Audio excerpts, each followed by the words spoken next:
오늘 본문은 참 슬픈 본문입니다. 오늘 본문을 읽으면서 마음에 참 슬펐습니다. 함께 이 본문이 어떤 내용들인지를 제가 먼저 설명드리고 그 다음에 제가 어떤 마음을 갖게 되었는지를 이야기 드리겠습니다.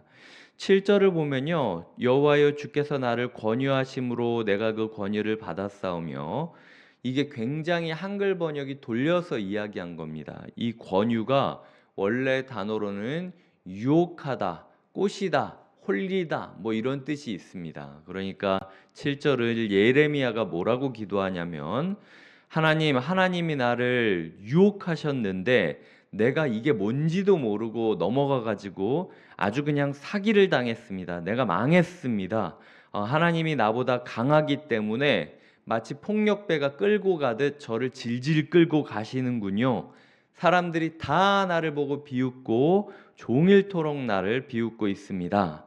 내가 말할 때마다 사람들이 내가 말할 때마다 파멸과 맺망을 외치기 때문에 종일토록 치욕과 모욕거리가 됐다라고 이야기를 하며, 9절에는 한이 맺힌 듯 내가 다시는 전하지 않으리라, 내가 다시는 하나님의 말씀을 입에도 담지 않겠다라고 이야기하는 이 예레미야 선지자의 마음이 나오고 있다라는 거죠. 10절은 무리의 비방과 사방이 두려워함을 들었다라고 이야기를 하는데, 이 사방이 두려워함이라는 말을 히브리어 원문을 그대로 읽으면 마골 미사빕이라고 부를 수 있습니다. 근데 어제 본문에서 나왔죠. 20장 3절에 보면은 바수오를 뭐라고 얘기하냐면 너의 이름이 마골 미사빕이라 불려질 것이다 라고 이야기를 하는데, 실제로 이 메시지를 전해놓고 나서 예레미야 마음 가운데 울컥함이 있었던 거예요. 하나님, 바스올이 무슨 마골 미사빔입니까? 잘 먹고 잘 살고 큰 교회에서 이렇게 목회하면서 존경받고 있는데 오히려 마골 미사빔은 나지. 사람들이 다 나보고 두렵게 하고 비웃고 앞으로 네 인생 망했다 뭐 이런 식으로 이야기하고 있지 않습니까? 라고 이야기하는 게 지금 예레미야가 하나님께 하고 있는 기도라는 거죠. 하지만 이렇게 이야기를 하다가 갑자기 신앙 고백이 나오고, 신앙 고백이 나오다가 14절부터 다시 한번 차라리 내가 태어나지 않았으면 좋았을 걸 이라면서 깊이 가라앉으면서 인생을 후회하고 있는 모습이 그려지고 있습니다. 오늘 본문을 보면서 제 마음 가운데 있었던 몇 가지 마음들을 파편적으로 이야기를 드리자면, 승리의 공동체, 정답의 공동체, 우리는 교회와 그리스도인을 보았을 때 승리하지 못하고 평안하지 못하고, 뭐 평안이라는 거는 생활이 안정적이라는 거죠. 승리하지 못하고 정답을 가지고 있지 못하면 뭔가 실패한 그리스도인, 실패한 교회 같다라고 느끼곤 하는데요. 오늘 예레미야를 보면은 교회란 곳, 그리스도인이라는 사람의 삶은 정답과 성공이 아니라 실패와 탄식이 지배하는 것이 하나님께서 이 시대 가운데 심판을 앞둔 우리에게 주시는 마음이구나. 그래서 교회란 곳이 정답의 공동체, 승리의 공동체가 아니라 탄식의 공동체, 실패자들의 모임이 교회인 것이 어쩌면 당연하겠다라는 마음이 들었다라는 거죠. 우리는 이 실패의 상황 그리고 절망의 탄식의 상황 가운데 끊임없이 우리의 마음을 하나님께 내려놓는 법을 배워야 합니다. 심지어 내가 다시는 전하지 않겠다라고 이야기할 정도로, 하나님, 내가 저 사람들 이렇게 하면 망할 거라고 백날 얘기해봤자 소용이 뭐가 있습니까? 저 사람들 잘 먹고 잘 살고 잘 벌고 잘 노는데 오히려 내가 더 비참한 것 같다라고 솔직하게 이야기하면서 차라리 나를 태어나게 하지 말지 도대체 나를 왜 낳으셨냐라고 이야기할 정도로, 하나님은 사기꾼입니다, 하나님은 폭력배입니다 라고 이야기할 정도로 진솔하게 자기의 마음을 내려놓은 적이 얼마나 있느냐라고 하나님께서는 말하고 있다라는 거죠. 우리의 마음 가운데 하나님께 얼마나 제대로 진솔하게 진실하게 탄식하느냐, 이것이 교회에 있어서 그리스도인에 있어서 신앙의 관건이 될 수 있다라는 것이 오늘 우리에게 주시는 두 번째 마음이라는 거죠. 세 번째 제 마음에 들려지는 깨달음은 흔들려도 괜찮다라는 거예요. 하나님께서 7절부터 13절까지를 보면요, 전형적인 시편의 탄식시입니다. 시편의 탄식시의 형식을 빌려서 정말로 성경적으로 예레미야가 최선을 다하여 하나님께 마음을 쏟아내고, 항상 시편의 탄식시는 하나님을 향한 신앙 고백과 소망으로 매듭을 졌기 때문에 이 예레미야도 최대한 하나님을 향한 신앙 고백과 소망으로 끝을 내고 싶었던 거예요. 그래서 11절부터 13절까지를 보면은 여호와는 두려운 용사 같으시며 나와 함께 하신다. 그래서 내가 하나님의 구원을 소망한다 라고 이야기를 하지만요, 한 절도 지나지 않아서 내가 태어나지 말았을 걸 라고 다시 한번 흔들리는 모습을 보이고 있다라는 거죠. 잘 나가다가 이렇게 흔들리면 와르르 무너질 것 같지 않습니까?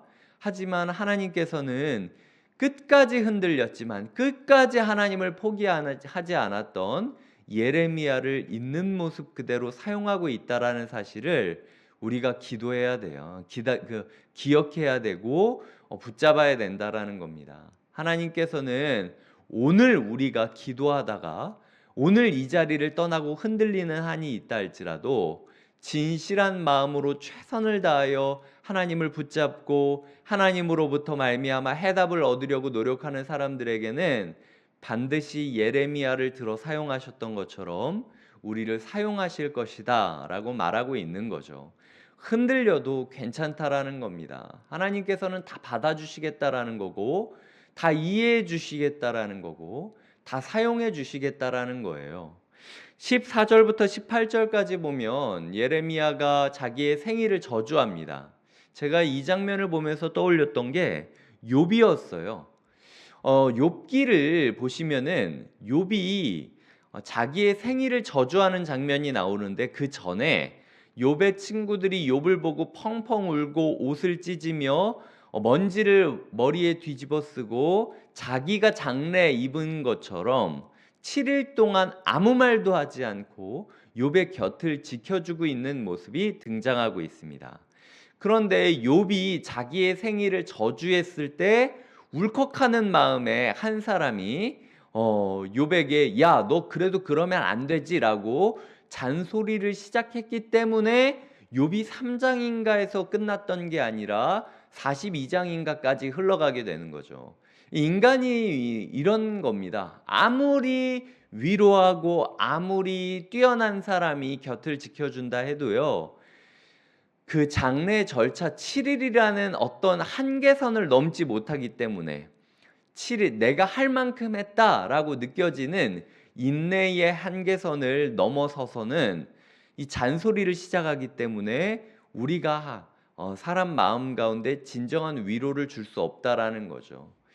우리 마음 가운데 의지해야 될 분은 오직 하나님이라는 겁니다. 욥의 친구들이라 할지라도 7일을 자기의 가정을 떠나서 나의 장례식장에 와서 옷을 찢고 먼지를 뒤집어 쓰면서 7일 동안 울면서 침묵했던 그들이라 할지라도 그들의 침묵은 7일을 넘기지 못했다라는 거죠. 우리가 우리의 마음을 쏟아낼 유일한 대상은 목사도 아니고 전도사도 아니고 순장도 아니고 가족도 아니고 권사도 장로도 아니고 하나님밖에 없다라는 겁니다. 하나님한테 쏟아놓는 것이 아니면은 아무리 뛰어난 사람이라도 그 어떤 한계선을 넘어서 위로할 수는 없다라는 거예요. 그렇기 때문에 흔들려도 괜찮다. 나만큼은 너를 한계선 없이 지켜봐주고 옆에 있어주겠다라고 이야기하시는 하나님께 마음을 쏟는 것 외에는 인생에 답이 없다라는 사실을 기억해야 된다라는 것. 이것이 우리 마음 가운데 주는 또 하나의 위로라는 거죠.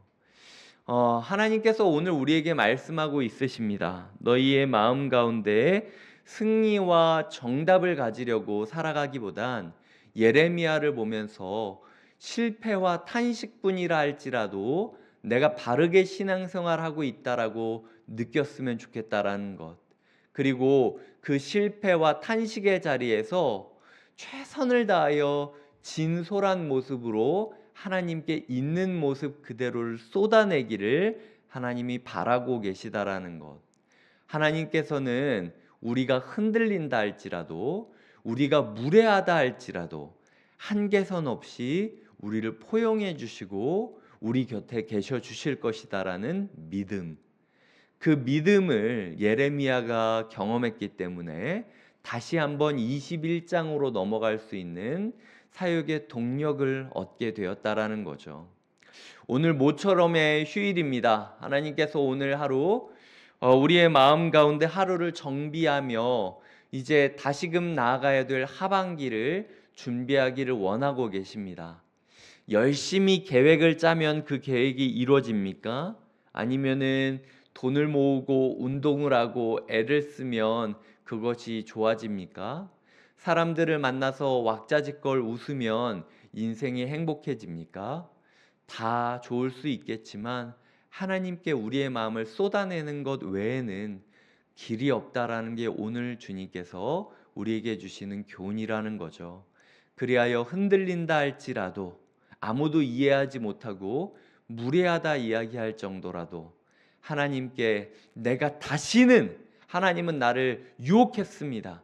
하나님은 나를 멱살 잡고 끌고 갔습니다. 내가 전하는 메시지가 오히려 나한테 돌아오고 있지 않습니까?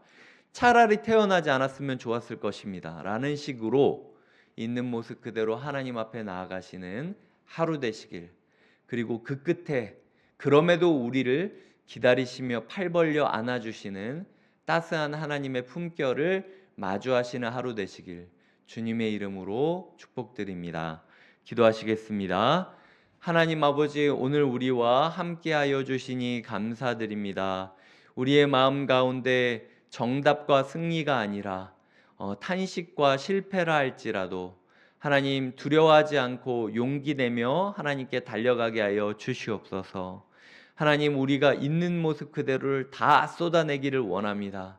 하나님, 최선을 다하지만 그럼에도 불구하고 흔들리는 우리를 외면하지 않고 품어주시고, 무례하다 싶을 정도로 정말로 예의 없는 우리를 그럼에도 한계선 없이 품어주시는 하나님의 사랑을 마주하는 하루가 되게 하여 주시옵소서.